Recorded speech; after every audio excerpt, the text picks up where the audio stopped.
Foi. Aí, galera, já tá finalizado o processo de montagem, ó. Tá vendo? Eu já coloquei o batente aqui de novo, e o coxim.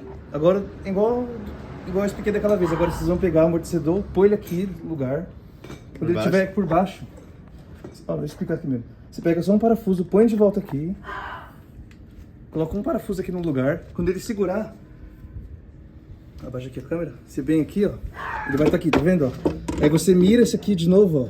Essa parte aqui, ó. Aqui no centro da manga de eixo. E põe um parafuso de volta. Colocando o parafuso de volta, aí você vem com a beleta, aí você prende ela de volta aqui.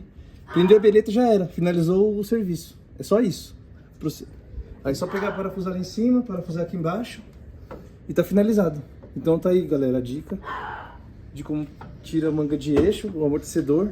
E para próximas dicas, é só seguir no canal, se inscrever. Não esquece de compartilhar e curtir o vídeo, beleza?